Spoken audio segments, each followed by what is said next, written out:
For more, let's bring in former California Congressman and CEO of Trump Media and Technology Group, Devin Nunes. Congressman, always good to see you. You know, I understand it's divided government. I get that. But usually that means both sides get a little something, something, right? There were no concrete overspending reductions in this deal.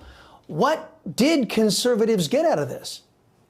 Well, first of all, happy Friday to you, Chris. It's great to be back on with Friday. I'm glad we got this segment back going again. I'm your last guy on a Friday just to sum everything up for you. And it really comes down to this. Republicans only have a 4-seat majority in the House.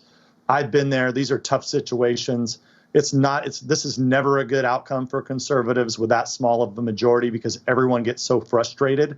And I think what you see the Republican leadership saying for the most part is that hey, this is about as good as we could get. And, you know, I think the speaker is having to go out and do the best job that he can to sell it. Because, look, as you know, at the end of the day here, if you don't do anything, then you end up in this situation where you default on the debt, and then there's blowback. There's all kinds of things that start to happen. And as you know, I've been through this once before with Obama in the White House. And the first thing they do is they make it super painful. They shut down the national parks. They target any businesses that they can. They tell people, oh, we can't process your home loan. They do it purposely during a government shutdown to hurt conservatives and Republicans. And that's really what they're staring down the tracks. It's not perfect, but I think it's all they could do. And, you know, I feel for them. I've been in that position before. Right. Well, I know the Democrats would never accept something like this. And you know what? He had a bill that was already voted on and passed and that Republicans supported. That should have been the basis for their negotiation. But none of that original bill that passed the House made it into this new deal. Congressman, House Oversight Committee Chairman James Comer, who is doing some great work, says he's found damning new evidence of Joe Biden's influence peddling scheme. Watch.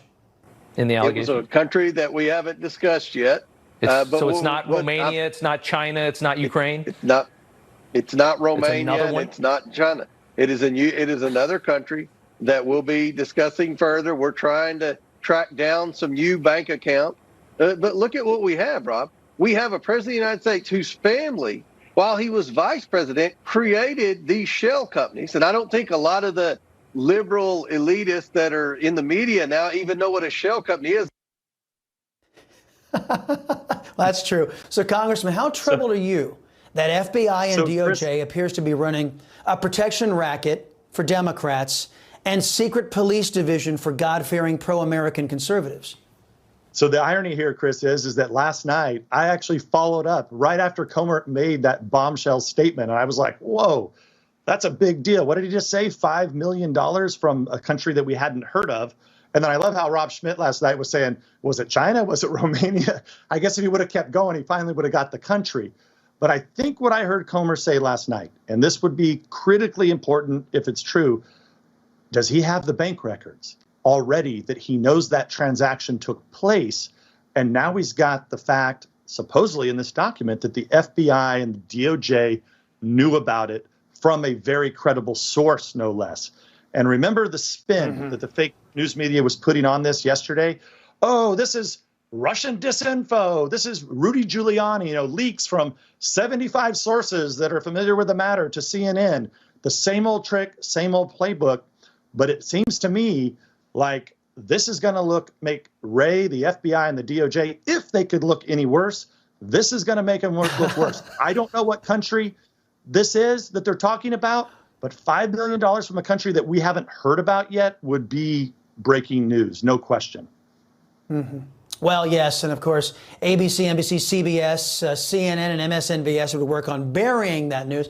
Finally, Congressman, House Judiciary Committee Chairman Jim Jordan sent a letter to the Justice Department demanding answers about Special Counsel Jack Smith's probe into President Trump's use of classified documents and, of course, the January 6th riots. Jordan wants to know if any prosecutor on the case worked on any other Trump cases, and if Smith's investigation relies on information gathered before he was appointed. Congressman, since the Durham report said the FBI had no business launching the Russia probe, isn't it a valid concern that all of these far-fetched investigations are somehow political and not legal or factual? Yes, and that's definitely the case. And it's actually, I think, both Comer and Jordan, the two chairmen, are working together on this because it's got to be the same people. So don't forget, for whatever reason, Wray was hiding that document from Congress, and this went on for a month trying to get this document. It didn't exist. Oh, now it does exist. Oh, wait, there's $5 million from another country. There are people within the FBI and DOJ that buried this. This doesn't happen in a vacuum. What did we find through Durham? The one thing that he did find out pretty well, it was only a few people at the top that were involved in this. So if I'm Comer, if I'm Jordan right now, I am looking at all the lawyers at DOJ and FBI that were involved in this, that touched this. I would want all their emails. I want all their bank records, all their communications. How did they go to the process? You will know so much just by looking at the process that Wray and DOJ went through to hide this from Congress for the last month. So that's, I think, what Jordan's getting at. I mean, look, this is a hoax, okay? The raid at Mar-a-Lago is ridiculous. It always has been. This is to target and get Trump.